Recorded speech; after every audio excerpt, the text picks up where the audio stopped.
My name is Simone Decatur. I'm 32 years old.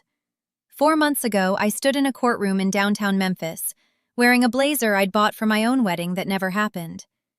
The judge adjusted his glasses, opened a manila folder, and read a name into the record that made every person in that room stop breathing. My name. Not as a defendant, not as a witness, as the sole beneficiary of a trust my grandmother had hidden from my family for 9 years. A trust worth $340,000 that my parents had spent 2 decades pretending didn't exist.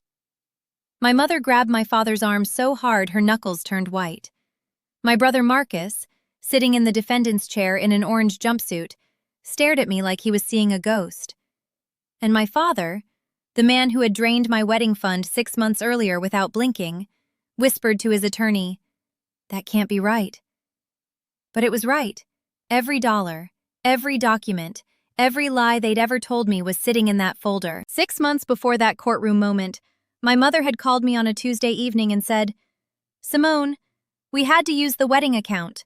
Marcus needs bail money. He's your brother, family comes first. You'll understand when you're older." I was 31 years old. I'd been saving in that joint account since I was 23. There was $28,000 in it. She emptied it in a single transfer without asking me, without warning, without apology. But what they didn't know was that I'd already been quietly unraveling their secrets for 2 years. And when that judge read my name in open court, with Marcus in handcuffs and my parents in the gallery, every comfortable lie they'd built their lives on came apart at the seams. Before I tell you what happened next, please like and subscribe, but only if you genuinely enjoy this story. Drop a comment. Where are you watching from and what time is it there? I love hearing from all of you. Now let me take you back to where it all started. Growing up in Whitehaven, a neighborhood on the south side of Memphis, I learned early that love in our house flowed in one direction, toward Marcus, and everything else was runoff. My family. Dad was a fleet supervisor for a logistics company. Solid job, overtime pay, union benefits. Mom worked the front desk at a dental office. Together, they made decent money, not rich, but comfortable. My brother Marcus, 4 years older than me, was the firstborn son and the center of the known universe. Handsome, athletic, confident in a way that people mistook for charm. He played football in high school, talked about going pro, and my parents believed every word of it like it was scripture. Then there was me, the second child, the daughter, the one who kept her head down, got good grades, and never asked for anything twice because the answer was always the same. Marcus got investment. I got instructions. When I was 13, I made the honor roll every quarter for the entire school year. Straight A's in pre-algebra, English, science, history. My teacher, Mrs. Coleman, sent a handwritten note home saying I was one of the most disciplined students she'd ever taught. Mom read the note at the kitchen table and said, "Good, keep it up." She stuck it on the fridge with a magnet, where it stayed for 2 days before being covered by Marcus's football practice schedule. Same semester, Marcus failed 2 classes and got benched for the season. Dad hired a private tutor. Cost, $75 an hour, 3 times a week for 4 months. That's $3,600 to help Marcus pass remedial English.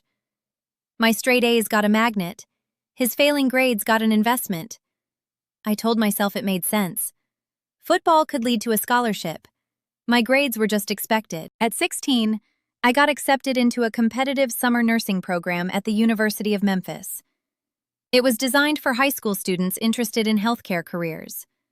There was a $900 fee for tuition and materials. I asked Dad. He rubbed his forehead and said, "Money's tight right now, Simone. Maybe next summer." That same month, Marcus wrecked his car drag racing on Shelby Drive. The repair cost $4,200. Dad paid it without a word. Marcus got a lecture and a pat on the shoulder. "Boys make mistakes. Just be more careful." I told myself it was a safety issue. Cars were necessities. Summer programs were luxuries. At 19, I was working part-time at a hospital while attending nursing school at Union University on a partial scholarship. I asked my parents if they could help me cover a $1,600 gap in my tuition. Mom said they'd been helping Marcus get back on his feet after he dropped out of community college and needed first and last month's rent for an apartment. They'd given him $3,800. I took out a loan. I covered my own gap. I didn't ask again. But all of that, the grades overlooked, the money redirected, the quiet acceptance I wore like armor, was nothing compared to what they did with my wedding. I need to set the stage so you understand how deep this cut. I met Andre Watts when I was 25. He was an IT project manager, steady and kind, with a laugh that filled rooms and a patience I didn't know men could have. We dated for 3 years. He proposed on the bridge at Shelby Farms Park with a ring he'd saved for 8 months to buy. I said yes before he finished the question. We set the date for October, 18 months out. I started planning immediately. Here's the part that matters. When I was 23, my mother had suggested we open a joint savings account for your future. She said it would be a place where I could save, and she and Dad would contribute when they could. It felt like the first time they'd invested in me. I was so grateful I didn't ask questions. Over 8 years, I deposited every spare dollar into that account. Birthday money, tax refunds, overtime shifts at the hospital where I worked as a registered nurse. I put in roughly $24,000 of my own money. My parents added about $4,000 over the years, mostly token deposits around Christmas. The balance when I started wedding planning? $28,000. My wedding fund. My proof that I'd built something careful and real. Andre and I put deposits down on everything.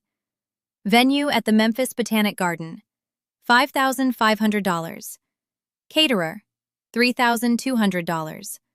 Photographer, $2,800. DJ, $1,200.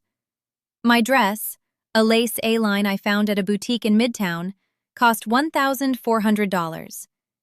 We'd spent about $14,000 in deposits, funded partly from the joint account and partly from Andre's savings. Everything was on track. Invitations were printed. My maid of honor, my best friend Keisha, had already booked her flight from Atlanta. My nursing colleagues had pooled money for a bridal shower. Then Marcus happened. He'd been spiraling for years. I just didn't know how badly. At 29, he'd been fired from his third job in 2 years. He owed money to people I'd never met. He'd been running some kind of half-baked sports gambling operation and had gotten himself tangled up with the wrong crowd. In April, 6 months before my wedding, Marcus got arrested.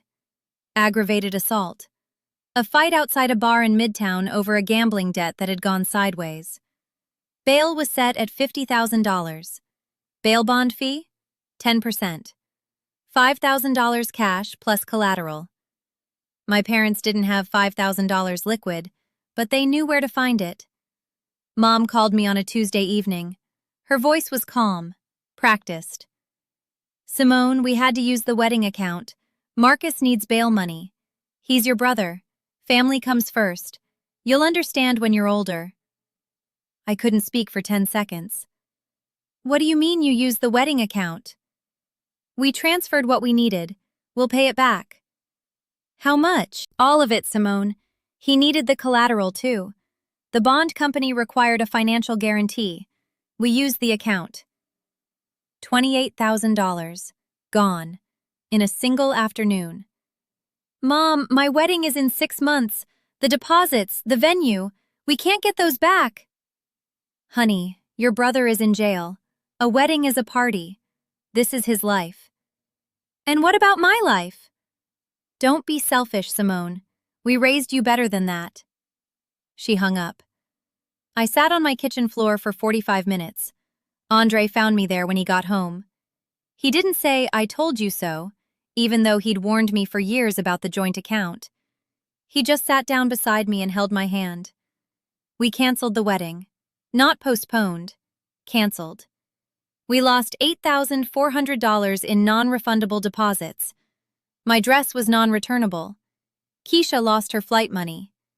My colleagues at the hospital looked at me with pity I couldn't stand. Marcus made bail. He moved back in with my parents. He didn't call me, didn't text, didn't say thank you or sorry or anything at all. That was my breaking point. 2 nights after the cancellation, I lay in bed staring at the ceiling while Andre slept beside me. Something cold and clear settled over me. Not anger, something quieter. Certainty. I was done being the account they withdrew from without notice. The next morning, I started doing what I should have done years ago. I started asking questions. The first question was about my grandmother. My father's mother, Josephine Decatur, had passed away when I was 23, the same year Mom suggested we open that joint savings account. At the time, I'd been told that Grandma Josephine's estate was modest and had been divided equally between Dad and his brother, Uncle Clement. No mention of grandchildren, no mention of a trust, but I remembered something. A conversation I'd overheard at Grandma Josephine's funeral. Uncle Clement, standing in the kitchen of the repast hall, saying to his wife, "She took care of the girl. Joe made sure of that."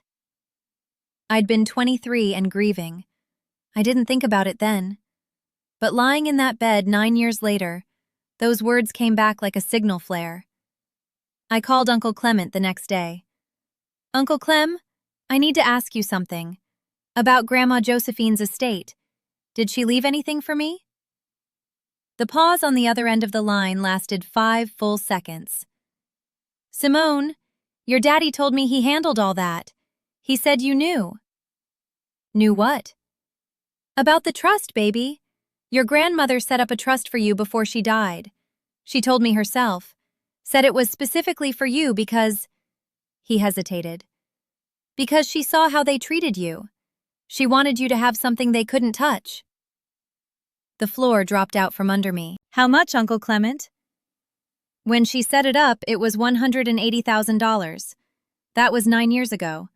With the investment terms she established, it's grown. I don't know the exact number, but it's substantial. Your father was supposed to notify you when you turned 25. He was listed as the contact trustee until then." I was 31. Nobody had told me anything. "Uncle Clem, I need your help." "Whatever you need, baby girl. Whatever you need." Uncle Clement connected me with Grandma Josephine's original estate attorney, a retired lawyer named Walter Gaines, who still kept meticulous records. Within a week, Walter had pulled the trust documents. The Josephine Decatur Irrevocable Trust for Simone Renee Decatur, established 7 months before her death, funded with $180,000 in investments and bonds, growth over 9 years, $160,000 in compounded returns, current value, $340,000. My father had been notified when I turned 25. He'd signed an acknowledgement. Then he'd done nothing. He'd kept the trust hidden while I saved pennies in a joint account he'd eventually drain for Marcus's bail. I hired an attorney, Monica Reeves, an estate litigation specialist here in Memphis. She was sharp, thorough, and furious on my behalf in a way that felt like oxygen. "Your father committed a fiduciary breach by failing to disclose and distribute this trust," Monica said. "Combined with the unauthorized withdrawal from your joint account, you have grounds for significant legal action." I also hired a forensic accountant who discovered something even worse. Over the 9 years since Grandma Josephine's death, my father had attempted to access the trust twice. Both times he'd been blocked by the trustee institution's security protocols because the trust was irrevocable and his oversight role had expired when I turned 25. He couldn't get to the money, so he'd pretended it didn't exist. For 7 months, I built my case. Quietly. Carefully. I went to family dinners. I answered Mom's calls. I smiled at Marcus when he showed up to Sunday meals wearing clothes my parents had bought him while I was still paying off the deposits from my canceled wedding. I let them believe I was the same old Simone, agreeable, forgiving, easily spent. Then Marcus's case went to trial. And that's when the courtroom happened. Marcus's assault trial was held at the Shelby County Criminal Justice Center on a Wednesday in January. My parents were there in the gallery, dressed in church clothes, putting on their best performance of concerned but loving family. Mom had organized a letter-writing campaign to the judge, friends, church members, even Marcus's old football coach. 23 character reference letters stacked in a neat folder.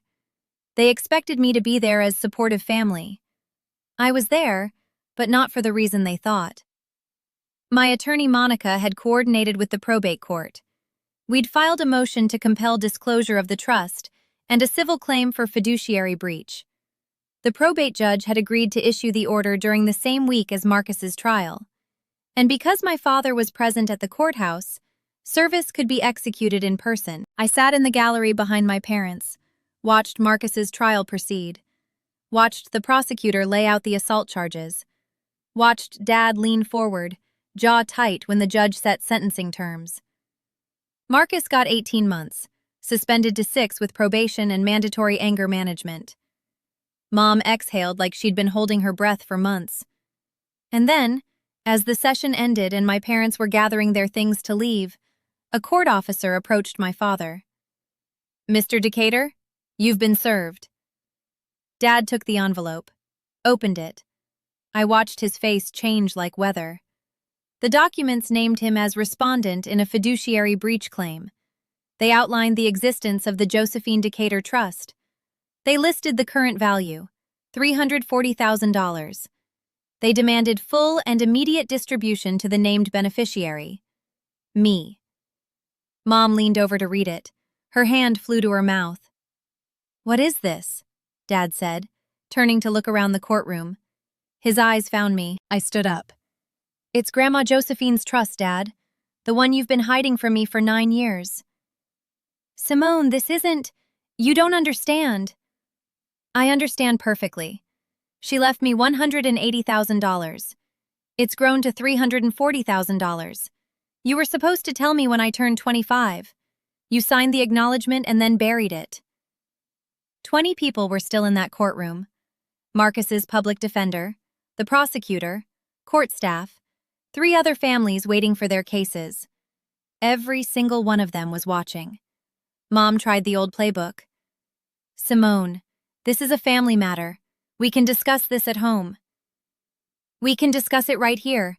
Because the last time we discussed money at home, you emptied my wedding fund to bail out your son.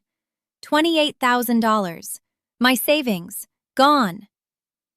A woman in the second row whispered, "Oh my Lord." "You canceled my wedding to pay his bail," I continued, keeping my voice steady. "And the whole time you were sitting on a $340,000 trust that belonged to me.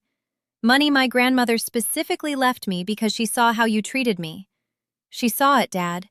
She saw all of it." Dad's hands were shaking. The documents trembled in his grip.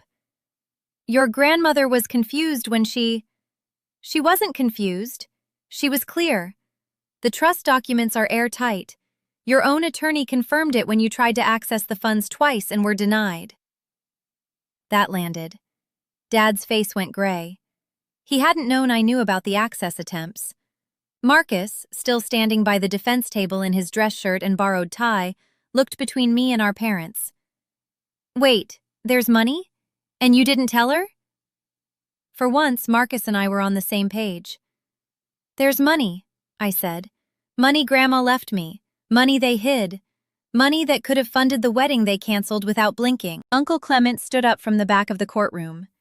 He'd driven from Germantown specifically for this. "Robert," he said to my father, his voice heavy with decades of fraternal disappointment. "Mama told me she set this up because she was afraid of exactly this. She was afraid you'd take from Simone to give to Marcus. She said it to my face, and you proved her right." Dad couldn't look at his brother. Mom was crying, the performative, public kind designed to generate sympathy. But the courtroom wasn't sympathetic. A court officer near the door shook his head slightly. The prosecutor, who'd been packing her briefcase, had stopped to listen. Monica appeared beside me. "Mr. Decatur, you have 30 days to respond to the fiduciary breach claim. The trust distribution will proceed regardless. The funds are legally Ms. Decatur's, and have been since she turned 25. I looked at my parents one last time. "I'm not doing this to punish you. I'm doing this because Grandma Josephine wanted me to have a future you weren't willing to give me. and I'm done letting you decide what I deserve." I turned and walked out of that courtroom with Uncle Clement on one side and Monica on the other. Behind me, I heard Mom's voice crack. "She's tearing this family apart." And Uncle Clement, without turning around, said quietly, "No, Patricia. You did that a long time ago." The trust was distributed within 60 days. $340,000 transferred into an account with only my name on it. No joint access, no parental oversight.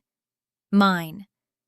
The civil claim for the $28,000 wedding fund is still pending. My parents' attorney has offered to settle. Monica is reviewing the terms. I'll get my money back. Every cent. Marcus finished his probation. He sent me a text 2 months ago that said, "I didn't know about any of it. The trust, the wedding money. I'm sorry they did that to you." I don't fully know what to do with that yet, but I saved the message. My parents have not apologized. Dad sent a letter through his attorney calling the situation a misunderstanding. Mom told Aunt Patricia I was being vindictive. Uncle Clement told them both to stop calling him until they were ready to be honest. Andre and I got married 3 months ago. Small ceremony, 30 people. Shelby Farms Park, on the same bridge where he proposed. Keisha was my maid of honor. Uncle Clement walked me down the aisle. Lucille, Andre's grandmother, did the reading. The whole thing cost $6,200. It was the most beautiful day of my life. My parents weren't invited. They found out through Facebook. Today, I've put $250,000 of the trust into investments mirroring Grandma Josephine's strategy. Index funds, bonds, patience. $40,000 paid off my nursing school loans. The rest builds toward the house Andre and I want to buy next year. I still work as an RN, still take overtime shifts, not because I have to, but because I love what I do. Grandma Josephine's portrait sits on my bookshelf next to our wedding photo. She's smiling, this quiet, knowing smile, like she could see 30 years ahead and knew exactly what her granddaughter would need. My parents don't get unlimited access to my life anymore. That account is closed. If you're the one your family keeps withdrawing from, the one who saves while someone else spends, hear this. You are not a fund for other people's emergencies. Protect what's yours. Build what's yours. You are what you built after they took it.